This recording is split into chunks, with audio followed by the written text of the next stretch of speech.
Yeah, Malet, I wanted to respond to this uh, situation that is going on about the Prime Minister Abiy's, moves in the East African region and actually around the whole African continent and the moves he's been making.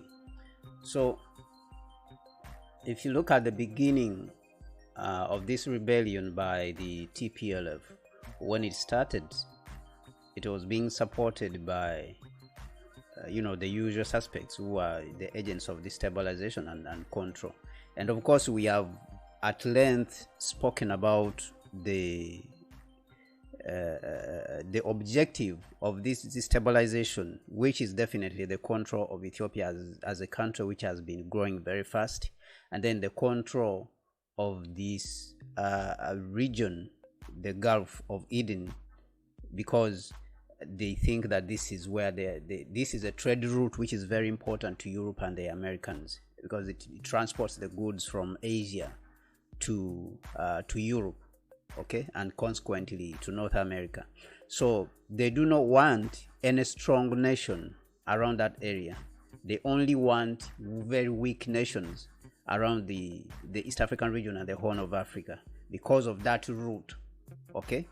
And the other thing, of course, is the resources which have been discovered, the oil and a lot of gold in Ethiopia, you see. So these are all reasons. And then they cannot afford to have Eritrea and Ethiopia working together, because they see that this would bring a very strong challenge, a very strong rebellion against imperialism. And also the Prime Minister Abiy's sentiments, Pan-African sentiments, have been looked at as a stumbling block to them, because from the very beginning he has been emphasizing African solutions to African problems. Now, also, you can see that the Prime Minister Abiy gave a very strong speech at the last 35th ordinary session of the African Union. Very, very strong speech, and he outlined clearly, his mind and his sentiments in that speech. So I would encourage those people who have not read that speech, which was given by the Prime Minister Abiy, to go out there and read that speech and understand what he was saying, because it is filled with Pan-Africanism. Now, at the beginning of this rebellion, you can see that all of East Africa, Prime Minister Abiy mobilized all of East Africa. You remember that we have spoken at length about this, but when Abdul Fattah Sisi was in Washington trying to talk to Trump, where Trump was making some reckless remarks that Egypt would come and blow up the Grand Ethiopian Renaissance Dam, Prime Minister Abiy was in East Africa, okay. The Egyptian president was mobilizing the UN as usual with a lot of disrespect, for the African Union. He was mobilizing the United Nations, mobilizing the Americans so that they can mediate. And Prime Minister Abiy was in East Africa. He was in Rwanda, he was in Uganda, he was moving in Kenya, speaking to Felix Tshisekedi. So he was mobilizing this region. So what was he doing? So he understood that the way things are going, if we do not mobilize this and create a block, a wall, this is going to act as a wall of steel for our defense. Then, you remember even in the speech, then we would be attached. We will be attacked by these imperialists, because they are just close near to Djibouti. Okay, so even in the speech, in the 35th ordinary session, remember that he spoke about and said that if it was not for our African brothers, we would have been destroyed. That speech which I'm referring to, which he gave at the 35th ordinary session of the African Union. So that is what he was doing at the start of the mutiny, the start of this rebellion. So he went around this region and mobilized, and he got all the support. Egypt was having only two people who were supporting it, itself and then Sudan. Okay, Of course, South Sudan would support. South Sudan would support, Ethiopia, because South Sudan has a lot of influence from Uganda. Uganda influence in South Sudan, the policy in South Sudan. So if you talk to Uganda and you have softened it, then definitely you have softened South Sudan. And Rwanda, of course, the support was there. Burundi, the support was there. Congo, the support was there. And why is this? Why have the Africans in this region been able to support Ethiopia? Because many people have realized, even those who have been working with imperialism, that imperialism has been weakened. Neocolonialism has been weakened. So this is the resistance. They have been resisting. They are tired of this meddling by the United States and the Europeans into their affairs. Even those who have been, accepting to be used, people like Museveni and stuff like that. For a very long time, he has been working with these people. But even those guys have been refusing. So this is the genius of Prime Minister Abiy. So he went around and mobilized these people, and he created a wall. This is the wall which he created, and it was able to protect Ethiopia. How was it able to protect Ethiopia? Now, when people like Hichilema of Zambia were pulling out the citizens, African citizens, from Ethiopia, and claiming that Ethiopia is under, instability, so therefore they are removing their citizens, no other African country, or even in the region, because we know that Kenya has a lot of its citizens in Ethiopia, but Kenya did not even remove. Uganda, all these countries around, Somalia, all these, they did not remove their citizens. Now, what happened? To show you this man is genius. By the time Blinken went, and actually, even when he was swearing in for the second term, he invited President Uhuru Kenyatta. Go and examine the speech which President Uhuru Kenyatta gave. President Uhuru Kenyatta said during the inauguration of Prime Minister Abiy, after they have elected him for his second term, President Uhuru Kenyatta said that if Ethiopia is our mother, if our mother is not stable and is crying, then the children are not going to be safe. So that is not a small statement which President Uhuru Kenyatta. So now that statement, I'm making it, I'm bringing it back to speak to those who are suspecting President Uhuru Kenyatta for being used. Okay? Now, why Blinken? So, Prime Minister's genius is that he created this, he mobilized these nations close to Ethiopia. By the time Blinken came to Ethiopia, by the time Blinken came to Kenya, I don't know even whether he has ever been to Kenya, this guy, Blinken. He's just a foreigner. He's just, they looked at him as a foreigner who's coming to give orders. So then again, go back to the speech which was given by the Secretary of Foreign Affairs of Kenya, which speech definitely comes from Kenyatta when Blinken was there.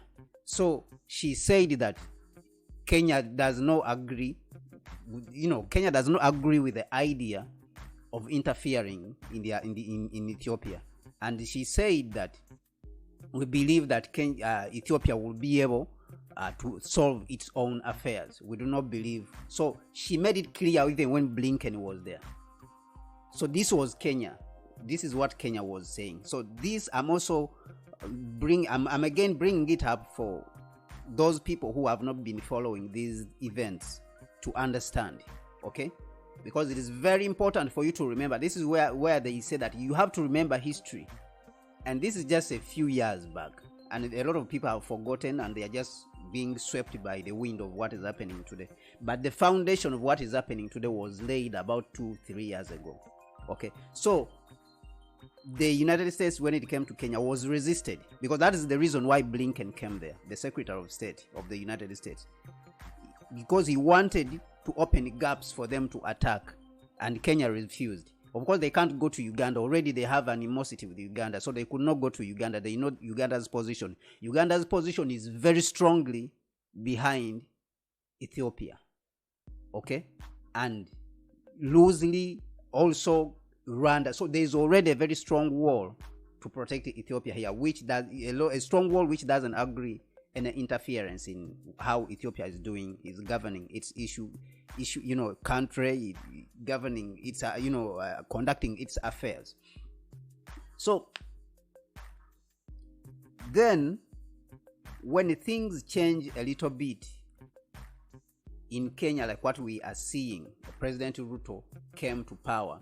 President Ruto also, when he was being interviewed, and even after he was sworn in, he indicated that President Uhuru Kenyatta will continue his engagements in the region. And then he went to New York, and then he was interviewed, and then he said, you can't make those decisions here, whether president. And I don't know what this Al Jazeera guy, where he got this idea.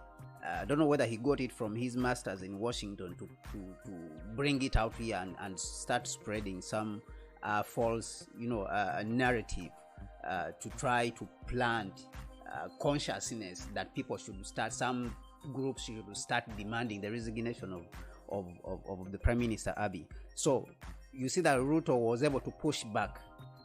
So Ruto is continuing the policy of President Uhuru Kenyatta. Okay. Now there's another thing which happened. There's this reckless guy in Uganda who is the son of President Museveni. So this guy was making comments about TPLF, how they are his brother and stuff like that, that he's from TPLF and stuff. And he has been making a lot of reckless comments. Even recently, he made some reckless comments that he's going to that he can capture, he can capture Nairobi, militarily and stuff like that in 2 weeks, which are very, very dangerous, comments that he's been making. And he looks like he's also unstable. So he made those comments about TPLF. Now, what happened is that these comments about TPLF that he would is going to support, the imperialists, because they were defeated, their narrative and their attack using the media, like how they normally do, what they did to Iraq and Afghanistan, because that narrative was defeated, they latched onto this. So what were they trying to achieve? They were trying to divide now the region and try to isolate Ethiopia. So they wanted to use these comments of this guy and show that Ethiopia is being attacked by Uganda. Why? Because in the beginning they wanted to see how the Prime Minister was going to react, because how he was going to react could have been something, could have been what could have given these imperialists what to do next in order to attack, you see. So, and the Prime Minister Abiy is a very wise man. I was expecting, you remember when you came to me and we spoke about this, I told you that I would be very careful with this allegation which people are jumping around and saying that Uganda is training rebels, is training TPLF rebels, because this is an imperialist plot to break down the wall which Prime Minister Abiy built. You see, so they will latch onto anything, they will jump onto anything, any small thing, they will jump on it and try to use it. And these are the things which you are seeing in Kenya, that a lot of other people who have been in this struggle to defend the country and defend the Prime Minister, some of them have become very emotional, and they have said Uganda, Kenya and stuff like that. Okay? And this is playing into the hands of these imperialists. Because remember, we told you that Nkrumah has laid out the work on what imperialism is, what neocolonialism is: division, destabilization, confusion, to create confusion, create suspicion within the region. So, because the Prime Minister Abiy is a very smart man, he's a very wise man, and if I was close to him during that period, that period when those comments of Uganda came up, the Uganda comments came up, I was saying, you remember, that I would advise the Prime Minister to intensify the engagement instead of isolating himself. Instead of listening to these things, these rumors, and isolating yourself, Instead, you engage more. You see, you intensify the engagement. You intensify your policy of engagement, your strategy of engagement. You employ the strategy of continuous engagement with the suspects, the ones they are telling you that they are the ones who are attacking. And that is exactly what he did. So immediately these things came up, the prime minister continued to engage. He sent the ambassador of of Ethiopia to Uganda, met the president Museveni. He invited this guy who was this Museveni's son, who was making some comments, invited him to the country, and spoke to him and stuff like that. So what he realized is this one is just some reckless guy who has no even substance, who doesn't even have understanding. Just because his father is a president, he thinks that he can make some reckless, or he thinks that he's wise like his father. You see, he has that experience like his father, so he can go about making some reckless, comments, and he thinks that they matter. Do you get the point? And yet these comments can be used by the enemies. You see, so after this engagement, then we realized that this was nothing, and this was a gossip that was being spread. It is imperialists who are latching onto this and trying to magnify it and make it look as something which is really big. You see, so I think that I would like to commend the advisors who are sitting around the prime minister and the prime minister himself and his wisdom. Okay, he's using a lot of wisdom to be able to understand the region, and he has continued to engage. So this war which you are seeing, the East African region, is what has protected Ethiopia from these imperialists. And then the events which are going on, the weakening of imperialism, this is an advantage for us. So what you are seeing in South Africa, that the TPLF has agreed to come on the table under the leadership, under the guidance, under the mediation of the African Union, Uhuru Kenyatta, Obasanjo, when at first it was suspecting Obasanjo and they were refusing Obasanjo. And Uhuru Kenyatta has much more Pan-African sentiments, even, compared to Obasanjo. So this is showing you that these guys, they don't have any more options. Their advisors, these imperialists, these Europeans and Americans, they don't have any more strategic advice to give them. They have hit the wall. Okay? And what the prime minister has built up in the region is so strong, is very, very strong, that it cannot be broken through. So he has forced these guys to come to the table. You understand?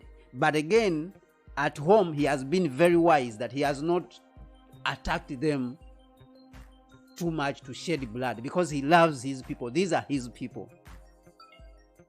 He doesn't want to shed blood, but he would have gone there and crushed them and removed them. And remember also, on the other side, Eritrea is there. He can say, Eritrea, crush them from there and let me crush them from here.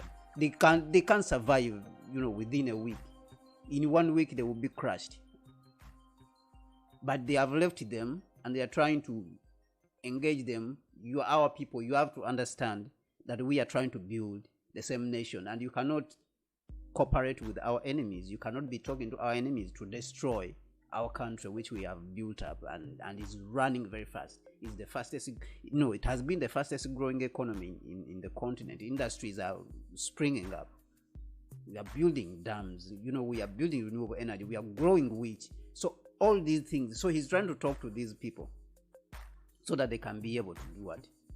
To understand. And he has been very, very patient. So this is what is going on, that Uhuru Kenyatta, President Ruto, Museveni, these are walls that the Prime Minister has built up, and his strategy of continuous engagement is what you are seeing, that it is continuing. This is what you are seeing. This is wisdom. It takes a lot of wisdom, to understand what this guy is doing. But the way he's playing his chess pieces, his pieces is on a genius level. Okay? What Prime Minister Abiy is doing is playing on a genius level. You see? So that is my view on what the Prime Minister is doing. Thank you very much.